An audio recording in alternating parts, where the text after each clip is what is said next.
একপাশে কাদামাটি দিয়ে শৈল্পিক হাতের ছোঁয়ায় তৈরি হচ্ছে ভার, অন্যদিকে তা রোদে শুকানো হচ্ছে পুড়িয়ে ব্যবহার উপযোগী করে তোলার জন্য। চুয়াডাঙ্গায় শীতের শুরুতেই ব্যস্ততা বেড়েছে কুমারপাড়ায়। খেজুর গাছের রস সংগ্রহে ব্যবহার করা হয় মাটির কলস, স্থানীয়ভাবে যাকে ভার বলা হয়। আর এই ভারের যোগান দিতেই মৃৎশিল্পীরা এখন দিনরাত এক করে কাজ করছেন, যেন দম ফেলার ফুরসত নেই তাদের। পরিবারের পুরুষ সদস্যদের পাশাপাশি এই কাজে সাহায্য করছেন নারী সদস্যরাও। এই রসের সময় আসলে আমাদের হাড়ি করি ভালো বিক্রি হয়, অন্য সময় বিক্রি হয় না, বর্ষাকালে বিক্রি হয় না, বসে থাকি। বাচ্চাদের আমলেতে টুকটাকের কাজ করা হয়, আমাকে করে আসা হচ্ছে। 50-55 বছর ধরে আমি মাটির কর্ম করছি, কিন্তু কোনো ডেভেলপ হতে পারেনি। এখন সরকারি দিকে পদক্ষেপ যদি নেয় কিছু, তাহলে আমরা এগোতে পারবো, না হলে আমরা একেবারে বিলুপ্ত হয়ে যাবো। জেলার বিভিন্ন স্থান থেকে মাটি সংগ্রহ করা হয়। এক ট্রাক্টর মাটি কিনতে 2500 টাকা খরচ হয়। এই পরিমাণ মাটি দিয়ে প্রায় 500টি ভার তৈরি করা হয়।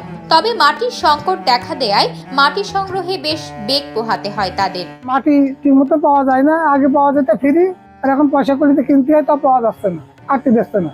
বলতে এখন মাটি কাটা যাবে না, পাওয়া যাচ্ছে না।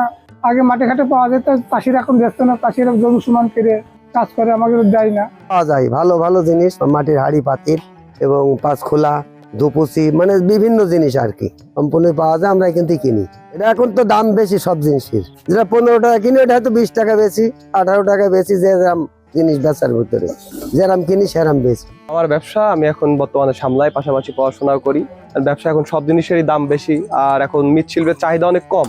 মানে মাটির জিনিস লোকে ব্যবহার করে না বলতে গেলে চলে, যারা আগের শখিন মানুষ তারা অনেকে ব্যবহার করে।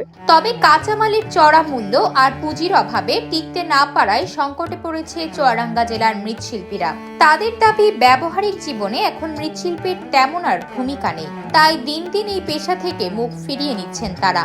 এত বছর ধরে আমরা করছি, তা কোনো রকম দুটো ডাল ভাত হয়, আমারই পেটের ছেলে, তারাই হচ্ছে গিয়ে পরিবেশ পরিস্থিতি দেখে তারা ছেড়ে দেওয়ার জন্য চেষ্টা করছে, যে এই পরিশ্রম করে এতে আমরা বেশি থাকতে পারবো না, টিকে থাকতে পারবো না। তাই দুরবস্থার দিকে কিছু ভারতবর্ষে চলে আসছে, আমার প্রতিবেশীরাও চলে গিয়েছে। এর ভিতরে আমরা খুবই করুণ অবস্থায় আছি।